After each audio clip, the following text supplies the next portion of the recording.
بسم اللہ الرحمن الرحیم اللہم صلی علی سیدنا مولانا محمد وعلی آلہ وصحبہ وبارک وسلم۔ محترم سامعین و ناظرین، السلام علیکم ورحمۃ اللہ وبرکاتہ۔ الحمدللہ آج ہم حضور سیدی شیخ الاسلام ڈاکٹر محمد طاہر القادری مدثر العالی کے آپ کی تجدیدی علمی اور روحانی خدمات کے حوالے سے آپ کے سامنے کچھ باتیں خوشگزار کریں گے۔ اور آج کا ہمارا موضوع حضور سیدی شیخ الاسلام کا تصوف کے احیاء میں جو کردار ہے وہ ہمارا موضوع ہے آج کا۔ حاضرین محترم، اللہ رب العزت نے قرآن مجید میں ارشاد فرمایا، اعوذ باللہ من الشیطان الرجیم، ربنا وابعث فیہم رسولا من انفسہم یتلو علیہم آیاتک ویعلمہم الکتاب والحکمۃ ویزکیہم انک انت العزیز الحکیم۔ حضرت ابراہیم علیہ السلام کی دعا ہے، انہوں نے تعمیر کعبہ کے بعد یہ دعا مانگی کہ اے ہمارے رب، وہ آخر الزمان نبی، آخری برگزیدہ رسول انہی میں سے بھیج، اور یتلو علیہم آیاتی کا،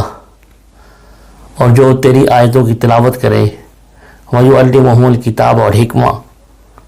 اور جو تیری کتاب اور حکمت کی تعلیم دے، اور یزکیہم، اور پھر ان کے نفوس اور قلوب کا تزکیہ کرے،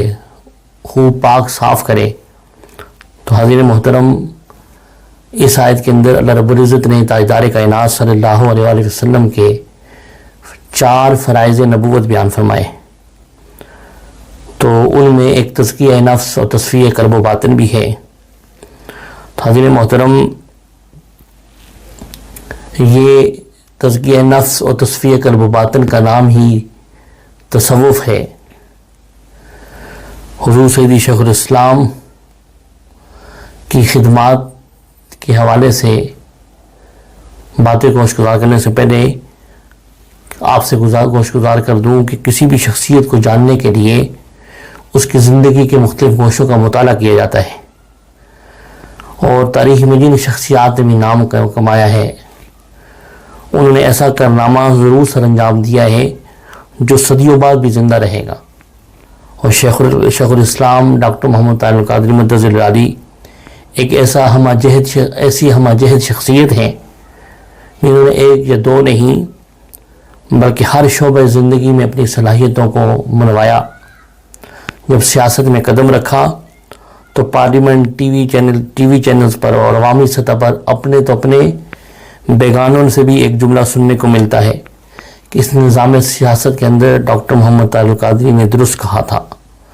جب علمی میدان میں آپ تشریف لائیں تو آپ کی خدمات کو ملاحظہ کریں تو آپ نے اس مفاد پرست دور کے اندر امت کو مسالک، تفرقہ بازی اور مذہبی منافرت کی دلدل سے نکال کر ان کا تعلق، ان کا واسطہ قرآن و حدیث سے جوڑ دیا، اور علم تصوف کے چہرے پر مفادات کی پڑی گرد کو بھی دور کیا۔ اور شیخ الاسلام ڈاکٹر محمد طاہر القادری مدثر العالی نے تصوف حدیث جبرائیل کے مطابق احسان کی عملی تفسیر کا نام دیا۔ دنیا کی یہ رونق جو تھی اور مادی آلودگی سے بچنا، نفس روح میں الہیت اور اخلاص کو پیدا کرنا، اور آپ نے حدیث جبرائیل کی روشنی میں دین اسلام کے 3 مدارج بیان کیے، اسلام، ایمان اور احسان۔ اور ہم اگر تینوں کی حقیقت کا جائزہ لیں تو اسلام اعمال مصطفیٰ صلی اللہ علیہ وآلہ وسلم کا نام ہے، کردار مصطفیٰ صلی اللہ علیہ وسلم کا عنوان ہے۔ ایمان بن دیکھے جو ہے وہ فرمان رسول صلی اللہ علیہ وآلہ وسلم کو سچا ماننے کا نام ہے۔ گویا دین اسلام ذات محمدی صلی اللہ علیہ وآلہ وسلم کے مختلف پہلوؤں کا نام ہے۔ اس لیے آقا علیہ السلام نے ارشاد فرمایا، ان تعبد اللہ کانک تراہ فإن لم تکن تراہ فإنہ یراک۔ تو اللہ تعالیٰ کی بندگی یوں کر کے گویا تو اس کا دیدار کر رہا ہے، اگر تو اسے دیکھ نہیں سکتا تو یہ تصور کر لے کہ وہ تجھے دیکھ رہا ہے۔ تو حاضرین محترم، احسان کہ اسی حالت مشاہدہ و مراقبہ کا دوسرا نام تصوف و روحانیت ہے. اور تصوف و روحانیت اگر صوفیاء سے پوچھا جائے تو سید الاولیاء سید الصوفیاء حضور داتا قائم بخش علی حجویری رحمۃ اللہ تعالیٰ علیہ کشف المحجوب میں فرماتے ہیں کہ تصوف حسن اخلاق کا نام ہے. اور اگر تصوف حسن اخلاق ہے تو اخلاق محمدی صلی اللہ علیہ وآلہ وسلم معراج تصوف و احسان ہے، کیونکہ آقا علیہ السلام کے خلق کے بارے میں، اخلاق کے بارے میں ارشاد فرمایا اللہ رب العزت نے وَإِنَّكَ لَعَلَىٰ خُلُقٍ عَظِيمٍ، اور آپ بے شک خلق عظیم پر فائز ہیں. حضرت محترم، حضور نبی اکرم صلی اللہ علیہ وسلم کی ظاہری حیات کے بعد صوفیاء نے نہ صرف اپنے اخلاق کو آقا علیہ السلام کے اخلاق سے روشن کیا، بلکہ اس کے نور سے، یعنی اخلاق مصطفیٰ صلی اللہ علیہ وسلم کے نور سے زمانے کو بھی منور کیا. اور حضرت محترم، یہ حقیقت ہے کہ تصوف نے ہی اسلام کو فروغ اسلام کے فروغ کے اندر ایک بنیادی اور امتیازی کردار ادا کیا. جب اسلامی سلطنت جو ہے پھیلنے شروع ہو گئی تابعین کے دور کے بعد، تبع تابعین کے دور کے بعد، خلافت عباسیہ میں، خلافت عثمانیہ میں، تو لوگ جو ہے مسلمان عمل کی بجائے دنیا کی طرف زیادہ راغب ہو رہے تھے. تو ایسے میں صوفیاء نے عشق الہی اور عشق رسول صلی اللہ علیہ وسلم کی شمع لوگوں کے دلوں میں جلا کر جو ہے امت مسلمہ کو اندر عشق الہی اور عشق مصطفیٰ صلی اللہ علیہ وسلم پیدا کیا. اور عظیم محترم، اس وقت امت ہمگیر زوال کا شکار ہے. تو اس دور کے اندر تصوف و روحانیت کی قدریں بھی مٹ گئیں، علمی اثار، قربانی، سخاوت اور تکریم انسانیت کی قدریں مٹتی چلی گئیں. تصوف و روحانیت کے جو علمبردار تھے اللہ ماشاء اللہ وہ خود قابل اصلاح ہونے لگے. تو اس وقت جعلی پیروں کا کردار دیکھ کر، جعلی عملوں کا کردار دیکھ کر مذہبی طبقات نے تصوف کے وجود کا انکار کر دیا. اس دور میں شیخ الاسلام نے تصوف کے علمی عملی احیاء کا بیڑا اٹھایا اور اصلاح احوال امت کے لیے تحریک منہاج القرآن کی بنیاد رکھی. اور شیخ الاسلام نے تصوف کے علمی اور عملی دونوں پہلوؤں کو زندہ کیا. اور آپ نے شادمان سے دروس تصوف کا آغاز کیا، شادمان لاہور سے، اور پھر سال ہر سال تک تصوف کے مختلف پہلوؤں پر سینکڑوں دروس دے کر تصوف کی علمی حیثیت کو ایسا واضح کر دیا کہ منکرین تصوف کو اپنا موقف بدلنا پڑا. تو حاضرین محترم، آئیے ہم مختصر سا حضور صلی اللہ علیہ وسلم کے تصوف کے احیاء میں جو ہے کردار ہے، وہ اس کی خدمات، ان کی جو خدمات ہیں اس کا جائزہ لیتے ہیں. آپ نے تصوف کو قرآن و سنت سے ثابت کیا. تصوف پر سب سے بڑا یہ اعتراض تھا کہ اس کی اصل قرآن و سنت اور وحی الہی کے جو مخاطبین تھے، اہل بیت اطہار، صحابہ کرام، تابعین، تبع تابعین، اور کے ادوار میں نہیں ملتی اس کی اصل، بلکہ تصوف کو قرآن و حدیث کا متوازی قرار دیا گیا اور صوفیاء کی تعلیمات کو مسلمانوں کے لیے مایوسی کا پیشخیمہ جو ہے وہ بنانے لگا. تو حاضرین محترم، ان حالات میں شیخ الاسلام نے تصوف کے اوپر سینکڑوں کتب تصنیف کر کے یہ ثابت کیا کہ تصوف کا قرآن و حدیث کے ساتھ بڑا گہرا تعلق ہے، اور تصوف اپنی تعلیمات کے کسی بھی پہلو کے اعتبار سے اور اپنی معمولات کے کسی گوشے کے اعتبار سے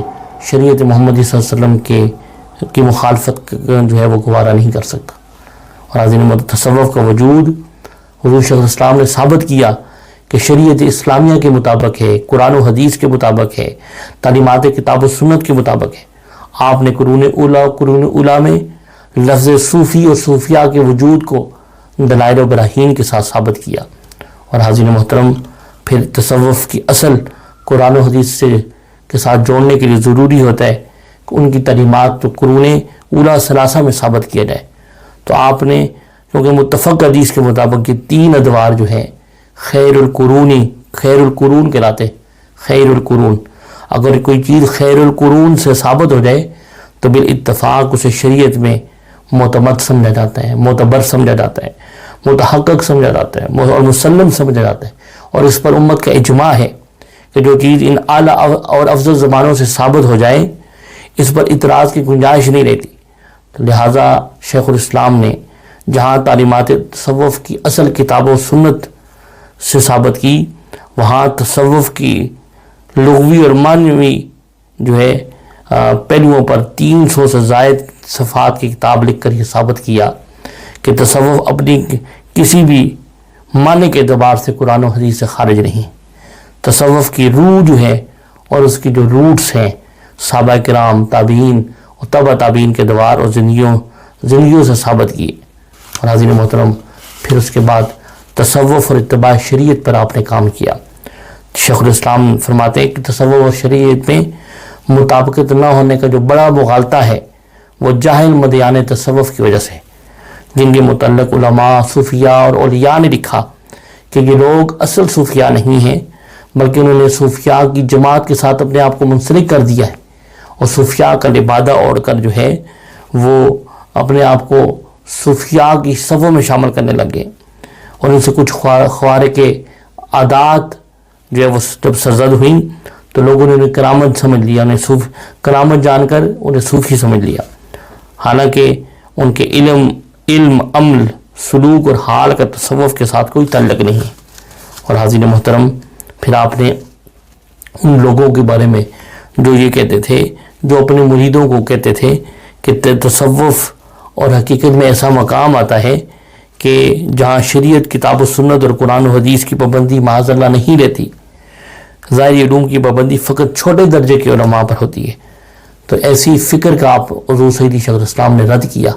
اور ایسا عقیدہ رکھنا کفر ہے اور سری گمراہی ہے. جو شخص یہ کہے کہ میں معرفت کے اور حقیقت کے ایسے مقام پر پہنچ گیا ہوں جہاں مجھ پر احکام قرآن و سنت جو ہے وہ لاگو نہیں ہوتے،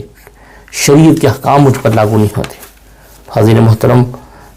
آپ نے اس فکر کو رد کیا اور آپ نے اپنے تصوف کی کتابوں کے اندر، خطابات کے اندر آپ نے یہ ثابت کیا کہ جو بھی صوفیاء ہیں، جو بھی اولیاء ہیں، وہ اوامر و نہی اور احکام شریعت اور احکام سنت کی تعلیمات اور فرائض و واجبات کے پابند ہیں. اور حاضرین محترم، پھر اس کے بعد آپ نے جو ہے تیسری جو آپ کی خدمت ہے تصوف کے حوالے سے، تصوف اور استشراق اسلام کے خلاف اور بالخصوص تصوف کے خلاف مستشرقین جو تھے انہوں نے اعتراضات کیے، اور آپ حضور سیدی شیخ الاسلام نے مستشرقین کے اعتراضات کا علمی اور تحقیقی جواب پیش کیا، جس کے لیے آپ کی کتب سے آپ استفادہ کیا جا سکتا ہے. تصوف کی جو موضوع پر جو مستشرقین کی جو رائے تھی، تعصب کی بنا پر، غلط فہمیوں کی بنا پر، اور جو ہے جانبدارانہ رائے رکھتے تھے، جس سے انہوں نے مختلف اہل قلم کو بھی متاثر کیا اور چند علماء کو بھی متاثر کیا. آپ نے ان اعتراضات کے تحقیقی، تنقیدی اور تجزیاتی جوابات دیے حضور سیدی شیخ الاسلام نے، اور تصوف اسلامی پر پڑی ہوئی تشکیک کی دبیز تہوں کو چھانٹ کر تصوف کے خوبصورت چہرے کو واضح کیا. اور بالخصوص جو آج کی نوجوان نسل مستشرقین کی تحقیق سے متاثر تھی، اس کو تصوف اسلامی کی فکر سے روشناس کرایا. اور حاضرین محترم، پھر اس کے بعد آپ نے جو ہے جو ہے حضور سیدی شیخ الاسلام نے تصوف کے احیاء کے لیے شب بیداریوں کا عمل ملایا، اور سب سے پہلے مرکز پر آپ نے شب بیداریوں کا اہتمام کیا تاکہ عوام الناس کے اندر، لوگوں کے اندر تزکیہ نفس اور تصفیہ قلب و باطن کے لیے وہاں پر محفل ذکر و فکر ہو. حضور صلی اللہ علیہ وسلم کی جو ہے خطابات کے ذریعے عقیدے کی بھی اصلاح ہو، تزکیہ نفس بھی ہو، تصفیہ قلب و باطن بھی ہو. اور پھر آپ نے بعد ازاں مرکز کے علاوہ ہر تحصیل کے اندر جو ہے اور ہر شہر کے اندر شب بیداریوں کا اہتمام کیا تاکہ بندگان خدا کا اللہ کی ذات سے تعلق مضبوط ہو، اور توبہ استغفار اور گریہ وزاری کے ذریعے ان کے ظاہر و باطن کو پاکیزہ کرنے کی جد و جہد ہو. اور حضرت محترم، پھر اس کے بعد آپ نے واضح و نصیحت کے ذریعے تصوف کا احیاء کیا۔ تحریک منہاج القرآن کے رفقا دنیا بھر میں حضور سیدی شیخ الاسلام کی اخلاقی اور روحانی خطابات کو ویڈیو پروگرام کی شکل دے کر معاشرے کے افراد کو علم و معرفت کی دولت سے سرفراز کیا، اور آپ کے خطابات نے نفرتیں مٹا دی، مذہبی منافرت ختم کر دی اور تفرقہ بندی کو ختم کر دیا، اور امت کے احوال و عقائد کی اصلاح کا کام تیزی سے جاری ہے۔ تصوف کے احیاء کے لیے رمضان کے آخری عشرہ کے اندر حرمین شریفین کے بعد دنیا کا سب سے بڑا اعتکاف کا اہتمام کیا، اور جہاں پر لوگ ہزاروں کی تعداد میں لوگ 10 دن کے لیے ذکر الہی کی لذت حاصل کرنے کے لیے اور حضور شیخ الاسلام کی صحبت سے فیضیاب کے لیے ان کے ہمراہ اعتکاف بیٹھتے تھے، اور ان 10 دنوں میں 24 گھنٹے لوگ عبادت کرتے، بندگی کرتے، قیام اللیل کرتے، روزہ رکھتے، نوافل، تلاوت قرآن اور دیگر اوراد و وظائف کے ذریعے قلب و روح کی پاکیزگی کو حاصل کرتے، اور کردار اور عمل کو طہارت حاصل ہوتی۔ اور حاضرین محترم، اس کے ساتھ ساتھ آپ نے لیلۃ القدر کا روحانی اجتماع کا 28 سال سے آپ نے اس اجتماع کو قائم رکھا، اور تزکیہ نفس کے لیے، اصلاح احوال کے لیے یہ تحریک منہاج القرآن کا امتیاز ہے کہ اس عالمی روحانی اجتماع کے ذریعے لاکھوں لوگ عشاء کی نماز سے لے کے فجر کی نماز تک منہاج القرآن کے مرکز پر اکٹھے ہوتے، اور حضور سیدنا طاہر اللہ الدین کی روحانی صحبت سے مستفید ہوتے، حضور سیدی شیخ الاسلام کے خطاب کے ذریعے، اور پھر آخر میں رکت انگیز دعا کے ذریعے لوگ اپنے دلوں کی اجڑی ہوئی بستی کو آباد کرنے۔ محترم، اس اجتماع کا یہ عالم ہے کہ اب لاکھوں افراد نہیں بلکہ ٹی وی چینل کے ذریعے کروڑوں افراد اس عظیم روحانی تربیتی اجتماع میں منسلک ہوتے ہیں، اور ایک قدم دعا میں شریک ہو کر مغفرت کے آنسوؤں سے اپنے دامن کو تر کرتے ہیں۔ اور عظیم محترم، پھر اس کے علاوہ حضور سیدی شیخ الاسلام نے گوشہ درود و فکر کا قیام عمل میں لایا، جہاں پر شیخ الاسلام نے قرآن و حدیث سے امت کا ٹوٹا ہوا تعلق بحال کیا، وہاں کائنات کے مرکز و محور تاجدار کائنات صلی اللہ علیہ وآلہ وسلم کی ذات کے ساتھ محبت، ادب، تعظیم و تکریم والا تعلق پیدا کرنے کے لیے آپ صلی اللہ علیہ وسلم کی پر اور آپ کی آل پر اور آپ کے اصحاب پر درود و سلام کا ایسا باقاعدہ اور منظم سلسلہ قائم کیا، مرکز منہاج قرآن پر گوشہ درود قائم کر کے کہ پوری دنیا میں وابستگان منہاج قرآن کو اس کے ساتھ منسلک کر دیا، اور آج کے دور میں 24 گھنٹے وہاں پر آقا علیہ السلام کی ذات پر درود پاک پڑھا جاتا ہے، اور اب اربوں خربوں مرتبہ تاجدار کائنات صلی اللہ علیہ وسلم کی ذات مبارک پر درود و سلام پیش کیا گیا ہے اس گوشہ درود کے ذریعے۔ یہ حضور سیدی شیخ الاسلام کی تصوف کے احیاء کے لیے ایک بہت بڑی کاوش ہے، بہت بڑی اسٹرگل ہے، بہت بڑی جدوجہد ہے، جو گوشہ درود قائم کیا۔ اور درود روحانی بالیدگی کا سب سے بہتر ذریعہ ہے، درود پاک پڑھنا۔ اور پھر اس کے بعد احیاء تصوف میں حضور شیخ الاسلام کا ذاتی کردار بھی کردار کے ذریعے آپ نے تصوف کا احیاء کیا، جہاں آپ کو علمی تحقیقی ذوق رکھتے ہیں، اور جہاں پر اللہ نے آپ کو فکری و نظریاتی خالصیت سے بھی نوازا، وہاں پر اللہ نے آپ کو روحانی عظمتوں سے بھی سرفراز کیا ہے، اور آپ کی زندگی ان تمام اخلاقی روحانی صفات سے متصف ہے جو ایک مربی کے لیے ضروری ہوتا ہے۔ اور حاضرین محترم، یہ آپ کی عظیم تربیت کا ہی نتیجہ ہے کہ دنیا بھر میں 90 سے زائد ممالک میں تنظیم کا نیٹ ورک ہے، اور ہر تحصیل لیول پر، ہر یونین لیول پر انتظامی ڈھانچہ ہے، اور دنیا بھر میں لاکھوں وابستگان کے ساتھ سب سے مؤثر جماعت ہے۔ اور حاضرین محترم، حضور شیخ الاسلام نے اللہ کی توفیق اور آقا علیہ السلام کی تصدق سے تصوف کے اوپر پڑی ہوئی گرد کو ہٹا کر اصل چہرہ امت کے سامنے پیش کیا۔ تو یہ چند ایک آپ کی خدمات تھیں وہ لیلۃ القدر کا اجتماع کر کے، گوشہ درود و فکر کا قیام ملا کر، اس کے علاوہ شب داریاں قائم کر کے، واضح و نصیحت کے ذریعے، سالانہ اعتکاف کے ذریعے، اور پھر تصوف اور استشراق کے اوپر عظیم کتب لکھ کر، اس کے علاوہ آپ نے تصوف کے احیاء میں بڑا عظیم کردار ادا کیا۔ اللہ رب العزت کی بارگاہ میں دعا ہے کہ اللہ پاک آقا علیہ السلام کے نالین پاک کے صدقے سے حضور سیدی شیخ الاسلام کو صحت کاملہ کے ساتھ عمر دراز عطا فرمائے، اور ان کی توجہات، فیضات اور برکات ہم سب کو عطا فرمائے۔ وما علینا الا البلاغ۔